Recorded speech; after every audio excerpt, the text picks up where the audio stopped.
Tangata tau e o Yesu, ua e vai i sea se mea e whiwhiai, i le au tau le na. Finau mawha malosi ai, e le tu mau, le po wa ai olo o alua, o le fetu o le ao. Finau ma whaamalosi, e le tu mau le po, o wa ai ulu o alua, o le fetu o le au. Ia whaatua pia, i le walofa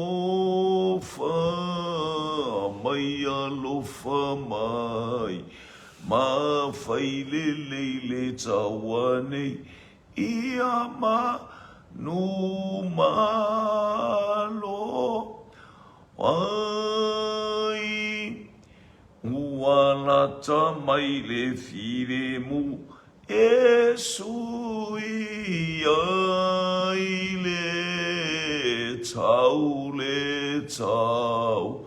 e sui ai fo i le pongisa, i le fetu o le au fi, nau mawha amalosi, e le tu mau, le po o wa ai olo o alua e o le fetu o le au.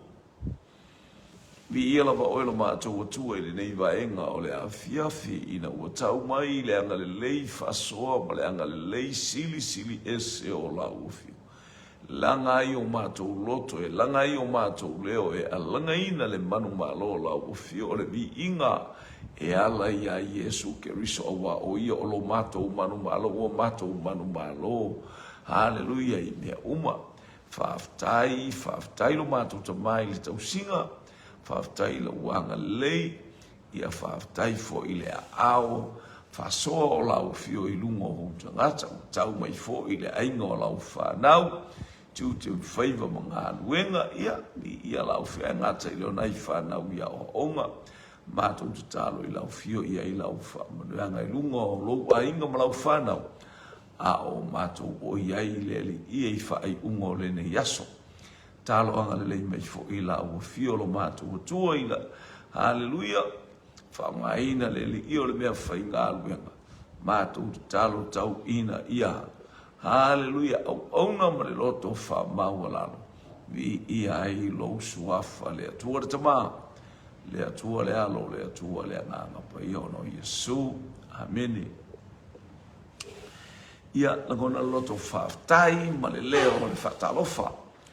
I le nei vaenga o le awhiawhi. Hallelujah, tātou i e whare pōkalame o le taulanga awhiawha, talofa atu i so se tafa, ma so se tasi o whaena mau mai nei pōkalame nei awhiawhi, ia whamani atu le atua, ma ia i le anga le lei o le atua, ia i whamani anga le atua, ia te oi le nei tu aso, hallelujah, praise God. Ainga o inunga o penga ta whailangi, ia i le anga lei o le atua, ia whamanu atu le atua. Hallelujah, i so se vaenga o mawhai ona e maua mai ai, ia le tātou polo kalame hele nei a whiawhi. Ia le atua le tātou polo kalame taulanga a whiawhi. Ia o wina atu fo ili nei polo kalame. Ia le li e whamalosi e fo ia te au whamalosi a te oe, ia tā whai mea whaatasi ma tāu uli mai. I le manuia o le atua, praise God. Ia leli. Mana ia le tala le. Mana ia le tala le tuspa. Ia i. Lea tātou te iai tātou pōkala mal whasoa lua le tupula no tāu posuma le tōru. O tūlanga whaelele o umana whaau ele atua haleluia. Ia yo asasa le atali o ieu e whaimatupu. Ia lea ia astangata elelei. Ia na astaimia a matai. Ia ona toi fo ile o tupu o Israel e whailea mi o leanga. Tula i mai lori tupu le tangata le ingo ia Ioasa. Ia. Tula i mai lori le tangata le ingo ia Ioasa. Ia.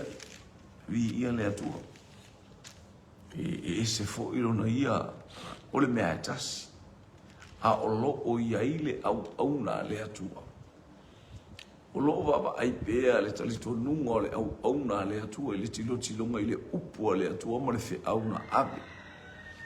Pei o le tala le tuspa ia a o tangi le tangata o le atua.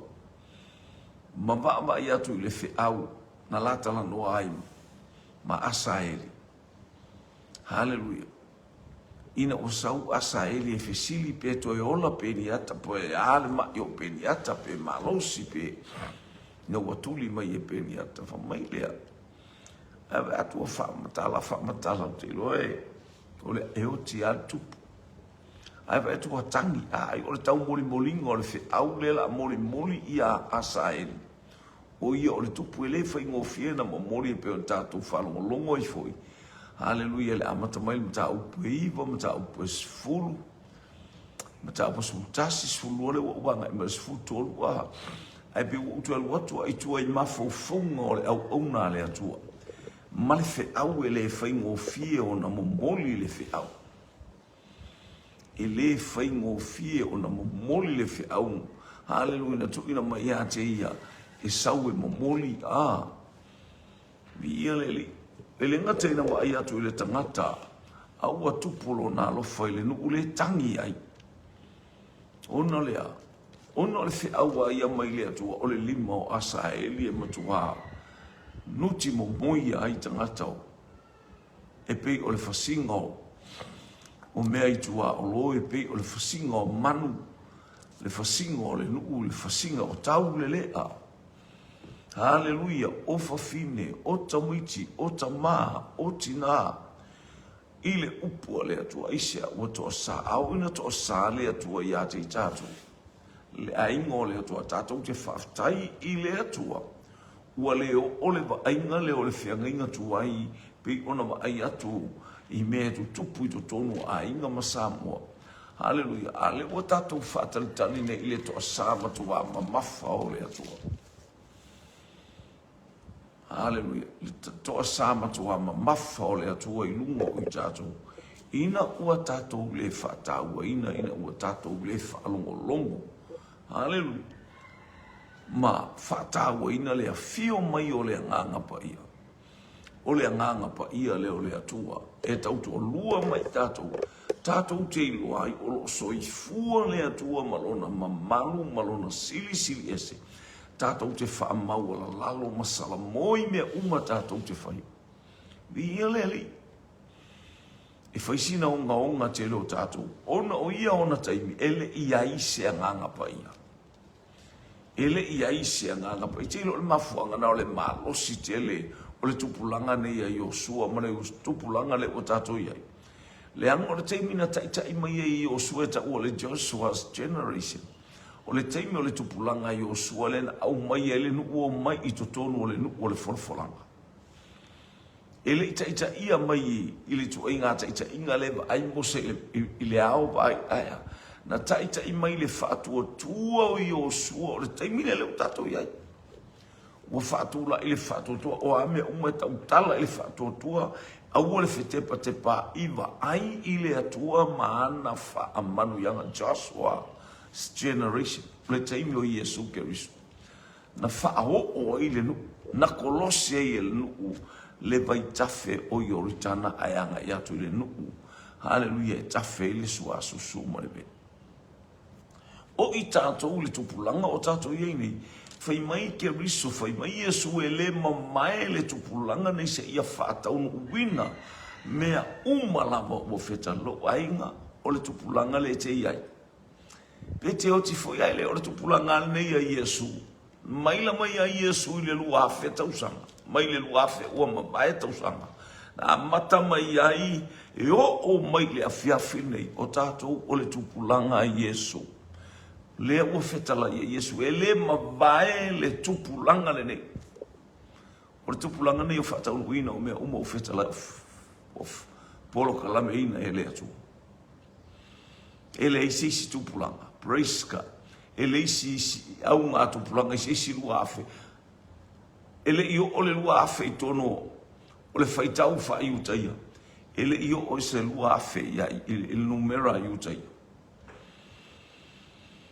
O le tat io e pe na ni fofang man po kalambele pe o stala mal tilo le ele e fa mana mai no foi numera pe o le fitu afe mo na tupu pe to e lua io pe to e lua se la moni ono tupu pa pe ngale le makenga ma le baba ai fa tangata ai le o le po kalambele tangata o tatu mo te wino ntai a tai me tatu le wo over to ilunga le wo lua afe ma le lua suono ai le i taunu i utai e se lua afe.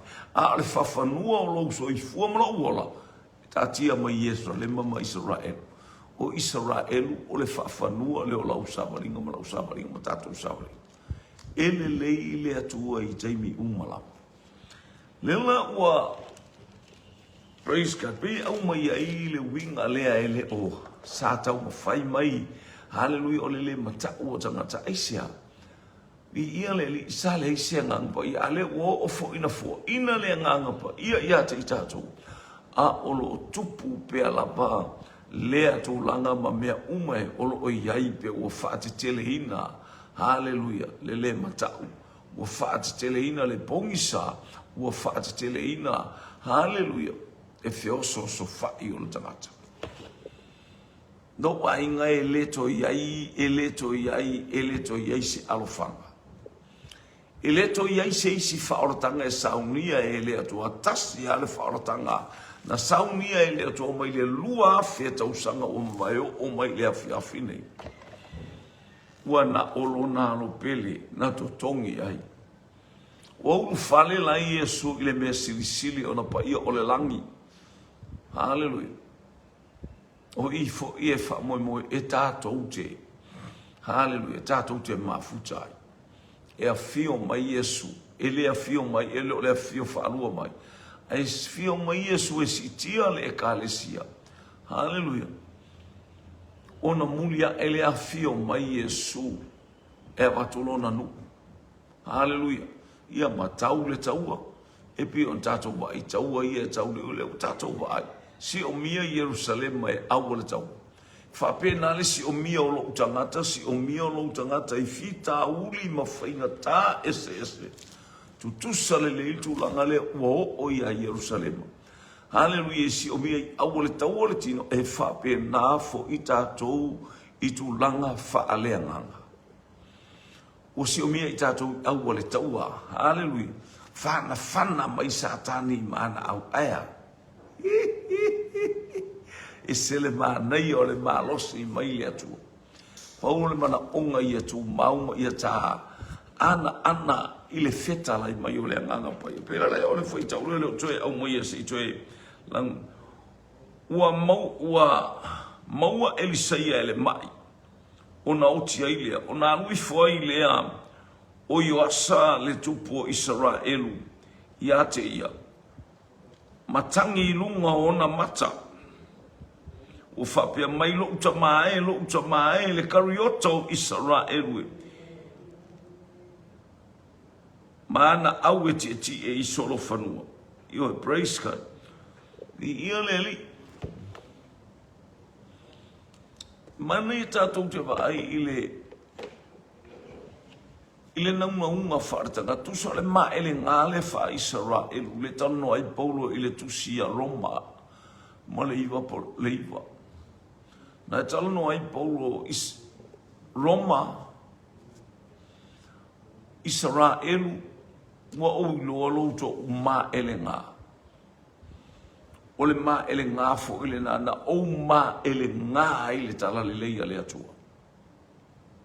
Ai pangalia ele tusa lo to ma elenga fa pena lo ma elenga na. Sa o ia ile fasio tangata. Tai mai o tangata ile fare pui. Ono suafa le o Yesu Keriso. Hallelujah. Awale tu sailo uto ma ele ngalanga tu te fia ile atua e tu te le ola fa le atua. Ta tu te le ola fa pa ia ina ole ola le fa pa ia ina. Ole ola le mingao. Ole ola le mata. Ole ola le ana ile atua. Ni ia le li. Praise God. Sauli tangata ole atua sau I fia maua se malosi. Fia maua fo I se isi. Fasilinga malosi olona ola. Vi ia le li. A lewa tala no atu le tangata o le atua o tala no. O pufo ia tala no ai ia Elisa ia. Vala au aina o sitia ia. Hallelujah. Le tangata o le atua ai. Hallelujah. Praise God. Kariota Israel. Hallelujah.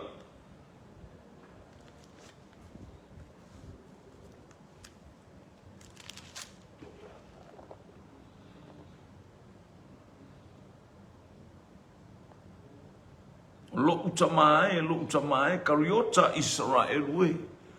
Hallelujah mana au eti e solo fanua. Wala au fa pe na fo ile wala au no wala au ile to malo Isaia ina wa sitia ia Elia au to ma e fa ilo ia te o ina ia fi male anga le fa so o le atua. Hallelujah. O ia tala uma manei mea uma ua tato ia ile nei. Hallelujah fa so le nei tu aso. Ina ia tupu le ana pa ia o le atua i o tato lotu. Ma ia matala tato sabalinga ma ia matala o tato mata fa le nganga. Fa pena ua tato maua fa manu yanga. Hallelujah tato te ai mo tato o ai. Hallelujah ma tato to fai pati ai ma oli ai e lea uno. Ni ia leli. Ona ole tala ua ia te i tato le atu e moni ma fa mauni. Hallelujah. Le atua o fa manu yana. Le atua faiva venga. Le atua e malia ile mana o I mea lele. Ia lele. Tango e tu mai o e praise God ina o fai atu le. Tangata o le atua fa atonunga. Sau. Praise God. Au maile uma le au fana. Ta talar fai to ale isa sai. Ia tu o ile o limo to malo ai fana la ia alu leu ai famaito ina o le una o le o la tanga mai ai Jehova ma le o le faola ina o tou mai asuria ele faola ina fa pe me au mai ai suria se faola tanga mo ilato a ua faola ina o tou mai le lima sau a suria. Selmana yo por kalame ale atua. Selmana yo por kalame tilo iai. Mama iai I fa manu yanga ale atua sa mai. Ia te tato o tato falata tato ile atua. Ia leli. Ia te tato leu. Fa manu yanga o sa atu ile tupu. Hallelujah. E ui na e fe momo wa ile olanga aya. Ele o tu ua ai e Elisaia le winga o ia o le tangata o le atua o ia o le profeta e momolia le sabali ia o le tangata o le atua e maise o ia whaalongo. Hallelujah. Na ia whaalongo I le fe au le na sau momoli. Hallelujah. E whaaleanga uma e asa heli le nuku o le atua. Yo oi fafine toto e fati au oka e so le sike leo le upuma le kala. Ana ko tara le mo tuspa ia. e va tua tangi tangata o le atua ile o le faunga na o fai le faunga o Asaeli na alua ia Asaeli mo no tatu o ia o le tupola to lo fasioti loa ma le tupu o le ua ma ai Elisaia a o mai e le atua ia te ia le fe au ma mea umo le ao o le lu e tau fo ina ia a bea se fe au e sa unia ai ma fa apolo kalame ai leo langa o tupu o Israel ma ila to ina ia maua le fo i mai o tangata Israelu i le loto fa maua lalo ia fo i mai Israelu ma le ifo i tupua fo i mai ma le ifo i a paala le ifo i a asaira ai ifo atu i le atua sili ese ana mamata o ese matupua pi ia leli Ia nga i mai ia le tupu. Mea ua whai la tala. Tango leo le tupu le au whana ma le u. Rolo utu ia i lunga le lima o le au una le atua e tau atu o le confirmation na o le mana le na o le atua. Hallelujah. Ia tato ue whao u lima o le au una le atua foi na ia wha malo sia i tato. E leo o le au una le atua o le mana. Hallelujah. Mo moli mai o le e ala mai ana au au. Ia tātou tali tonu ma ia o tātou whaatotu. Ale isu tātou tali tonu. O mea whai mawale. O mea whai mawale mea tātou te whai.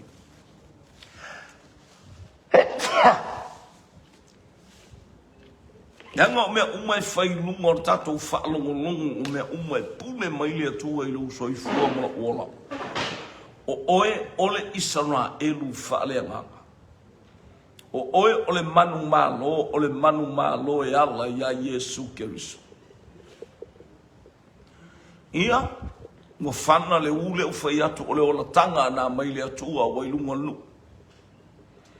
Ma le whaaola ina o outou mai asuria. Ia leli. Tangola ia iuna. Tango iuna, tango i mea na sasa, tango i sasa i lalo, sasa i lo maros. Tasi le tātu, lua tātu, tolu tā nofolo. Ni ole ato le fe au mo i tātou, hallelujah, tātou te le la ba ngō fie, tātou te give up ngō fie. Hallelujah. Ele o whaia mai o tātou loto, maro tātou talitonu, o tātou malosi, wa ame atoa mo ngā rue ngā lea tua. Wa ame atoa mo lau whanau, wa ame atoa mo lau ainga, wa ame atoa mo lau uso, lau tua fine, o aiso se tasi. Hallelujah. O tui o tafa. Ame atoa ia ilo malosi. Tango e sasa ilalo. Ia ule o sasa. Tasi. Lua, tolu, vai atunga watu. Hallelujah. Sasa ele tal tonu po ane I mea sasa a. A lewa umana ta watu ele tangata o le atua, o le ola tanga mai a Yehova, ma le whaola ina o outou mai a suria. Ele la iti steimi o le tauna mafau o ia, o lana whanau, o isi tangata e so o tuai a. E ta tauna manuia ilana tau mo whainga lea. Ia eilo so se ngā luenga e te ngā lue ia eilo ia manuia ai tangata e tōtele mai lea tua le whi awa lea tua o tu ina atu ia te oi. Ia eilo e manuia i tangata ona oe mai lea tua. E le manuia ona o lo lima malosi po le popoto o lau whanau po le ata mamai o le ekalesia no. Hallelujah. Awa amata ya te oe ona wa ai mai o le ainga. Hallelujah I mea umalava. E te oti ane. O lai tau pati mai ia I le ata. Wato e tuku ia I le atua le isi malosi lau whanau. I whanau au whanau. O e continue ina le ngaluenga le atua malosi. Alungo le tali le profeta. Sole. Wah. Na le pau ngao au ka. Na le pau foina o manu malo. Na le pau foina o me taimi e mwhaia ina isuria ia te outou. Ai sa whaita e tak pe o i le lima po le ongo. Fai pea, ono sai. Le aingo le atua, ono sai. E le aise mea e te maua ngofie. E au noa ma le ono sai e te whatino inai. E mo mia lo ono sai. Haleluia, lau tātou whalongo le tala lea. Haleluia, lea, nā le tolu am whaia ina. Te le lope maua e oe tolu lea pe naos. Ioe, tasi ai o ti ai sausesi. A ole mana onga ia lima pe ono whaia ina. Wale aini suria ele toe o mai. Haleluia, le vai atu. E whalango lango ia te oe le tangata la zanga i maitua. Mai ngai o e tau apu ma o mo mo polo kalame ua saunia fo i ele atua manuia mo o tātou Samoa. Ai au atu lale au tau apu ai au atu e whaale tonu. Haleluia, mea la tau te whaia wa ai ai paralangi ma ai tangata e o whatoanga. Ia maso se nā ruenga ia e o i whawai teimi. O la tau ia e tau atua ile lelei, o la tau ia e tau atua ile leanga, o la tau ia e flow atua i. Haleluia, le tala. E o la whatumu lima tangata e whaingola ngā ruenga. Ma i maua ile abanoa. Ni ia leli, la ilo lelei ia wa o tala tautua nā ma outou e manuia i leisia vaenga o Samoa leanga ia. Ai au atu la ai whaimele anga i lunga o ngā ruenga. Au atu ele ngā lue whalele. Ia o lai whatatali atu isi tangata. Hallelujah, praise God. Ai sawe i male whatu mwale to i mo mia tangata. Ole sasa. Hallelujah, ole whao ngā ina. Ele au na le atua ole sasa ina. Pena whatu sasa la i ole palapala. E sai vai na rasa sanga ole palapala ele ngime o. Ele pela e foi se vao. El waku I se la ku I makaua. Na ole sasa I lalo. A ole u. Halo? O u ia sasa I lalo. Sasa. Sasa fatolu a e tu. Hallelujah. Nisi va ingale le mo mia ia te tatou. Ina ia tatou va ai. Ilo malosi atoa, maloloto atoa, maumanatu atoa. Tate fatino ina ile ngalue ngale atu. Tele le tangata e. Whapena le o langa e whapena le savalinga. Ai vi ia le atua mwhafta ia le atua I mese silu o whaia e le atua. Tātou tilu mo tātou wawai. Ia na whamanu yanga le mamai. Lea taimi ma lea taimi ma lea taimi. Ia le ali. Ia le o tau atu iai. E na ole whaatolu na e malo I asuria. Ai samanatu ole atele, ole afatele, ona e sasaina le palapala. Ia le ali, ele I sisel tala tangata ole atu. Ua mabai atu ai anga I maile atali I, haleluia, o asaeli, o peniata fo ile ingoa. E ingoa ile ingoa le tupulena fasioti elon tamao asaeli. E ingoa I peniata. Praise God. I ia le ali, ma forfe awa le atua, le mo o le taimi. Hallelujah, le ua omaya oi le oti o le au na le atua. Ua oti Elisaia, ua lato tanu ia te ia. Na saufo I awa moapi I le nuu. I le amatanga o le tausanga. Sa lato tanu le tangata. Fauta foi. Wa lato I loa le au. Ona lato lafo ai lea o le tangata I le tunga mau o Elisaia.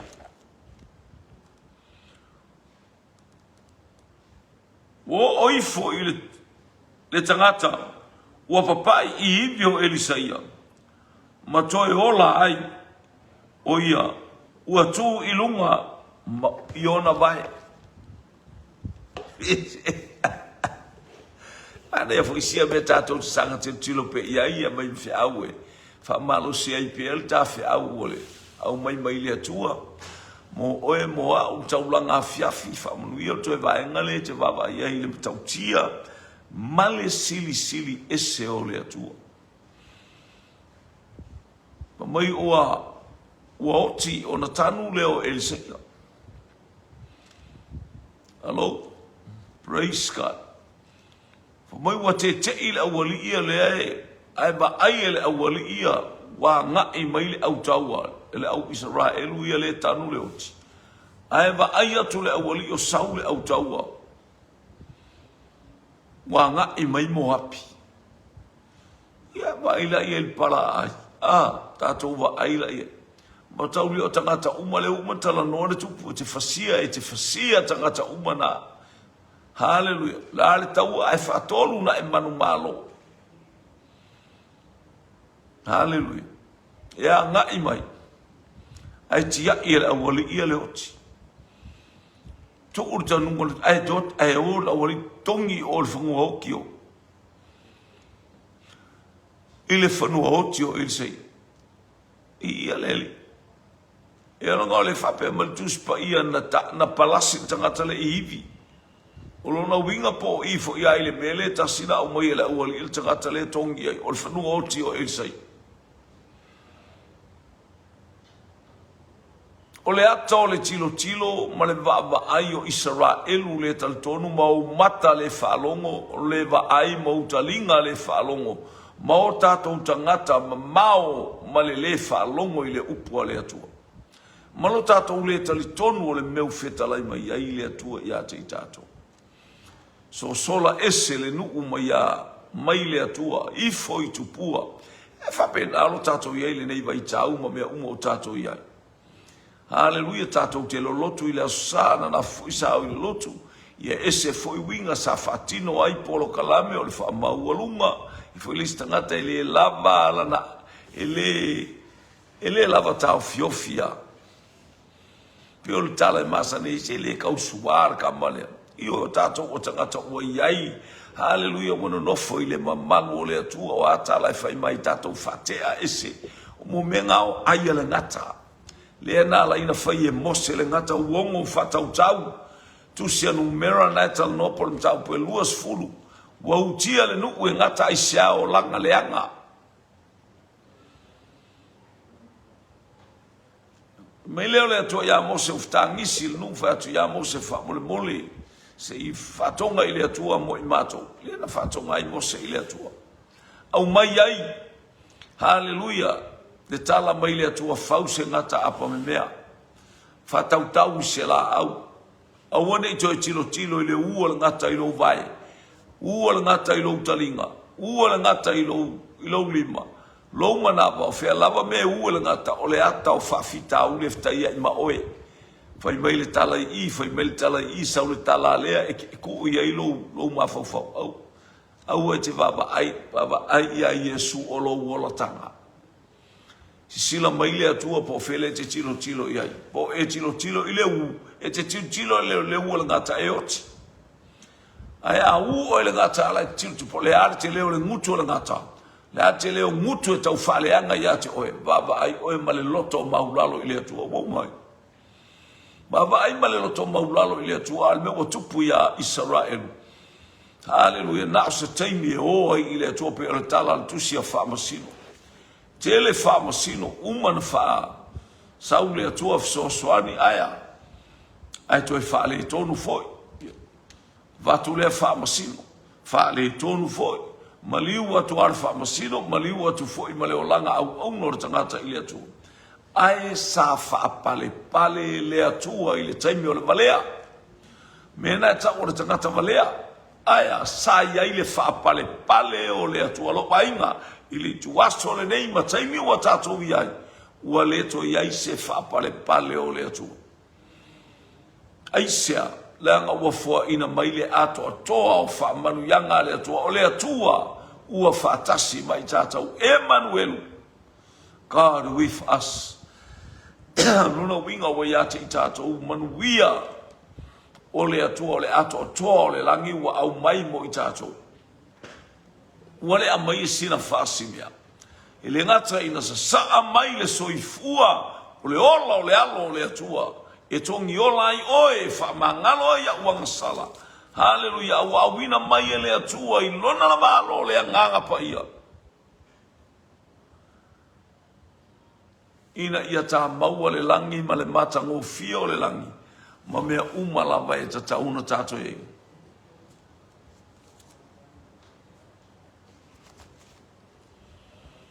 Haleluia. Ni ia le ali. Le ua tongi il tangata i lalo iwi o Elia. Le ua iloa se i tilo ane i alatou a sairua ma alatou pa ala. Fia ni alatou tangata oti o mawhai o na wala au ia pa ala ola mai se tangata. O mawhaina wala au ia a sairua ola se tangata. Pe atu umawava iai.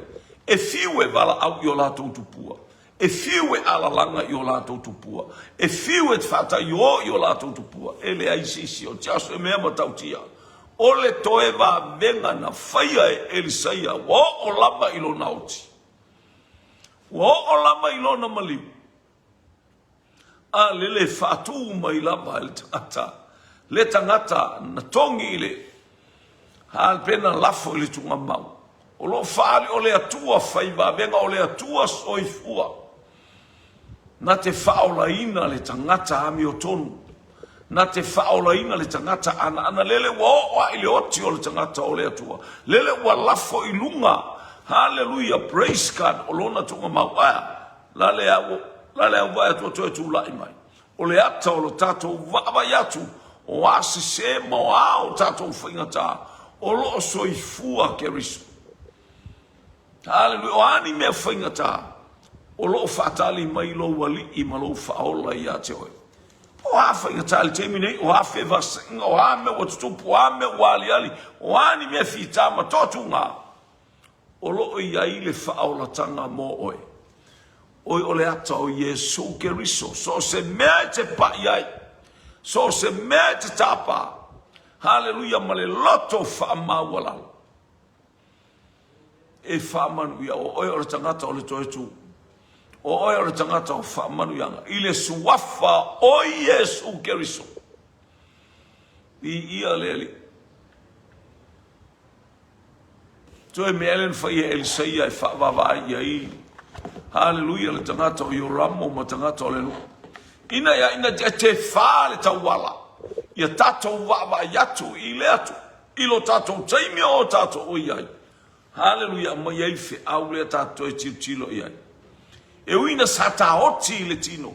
E uina sataoti matanga e pei o iwi mamango na tatitia. Le ai se wha moe wa tatitia solo iwi. Aena ua manaba iai ma vavalo iai tangata o le atua. Ua toe fe sota iwi. Ua toe fe sota ile a fionga le atua. Ile upua le atua na toe tutua iwi ya. Ele toe tutu mai iwi ele malosio eskielu.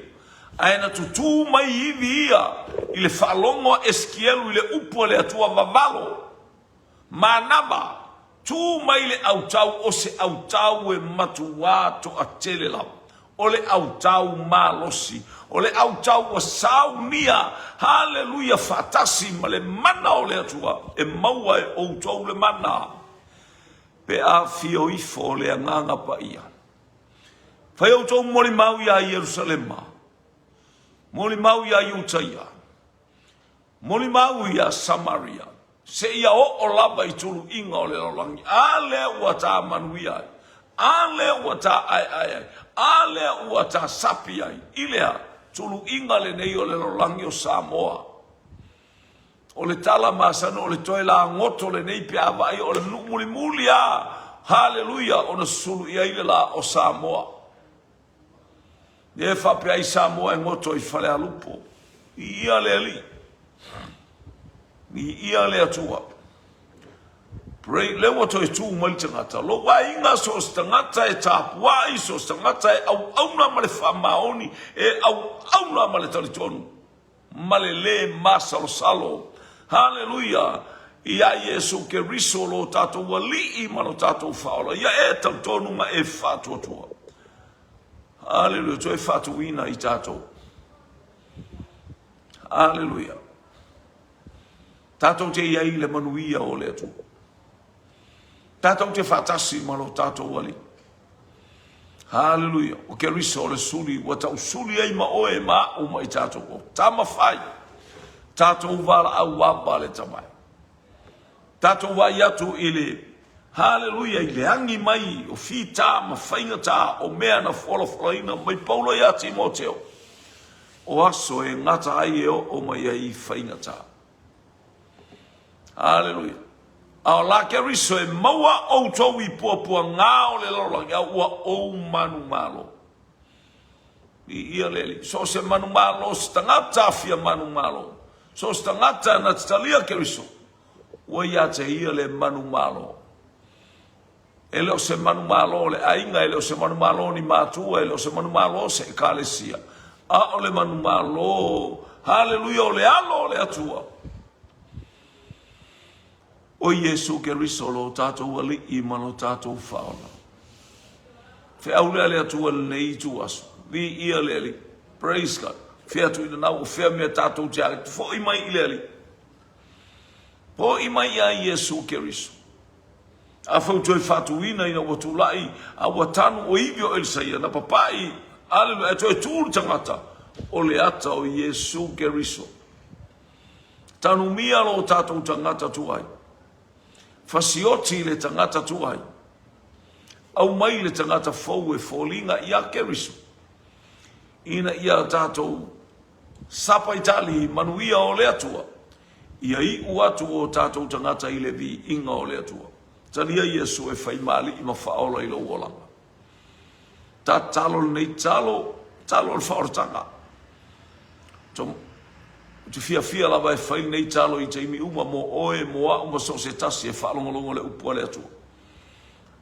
Ta mawha aftai I lau upu matou whalongo I le nei tu aso. Matou wala au o I matou lava o tangata ngasala. Ai matou te whaaftai I lau whaolatanga e ala I a ke riso Yesu. Mo au whailoa ma au mautinoa o a una maliu ai ke riso. Pamangalo mai lau au una. Pamangalo mai lo watali. Talia mai lo watali I au whamrianga e pei ona fola ina. O ubala au tā whatasi malau o fio I taimi uma o lo ngei ola. I watu mea uma I louvi inga. Ona o Yesu. Ta mafa manuia u tangata I le nei afiafi. Anga le leile le I taurumanga whai o le nei afiafi whai ngā malolonga. I watu mea uma I louvi inga ona o Yesu. Amene ma amene ma amene. Whamanuia le atua I le ainga o le whatotua ona o Yesu. Amene ma amene ma amene. Lau o ona e tautua I a te oe ma le nganga wha maua lalo. Ona o Yesu. Amene ma amene.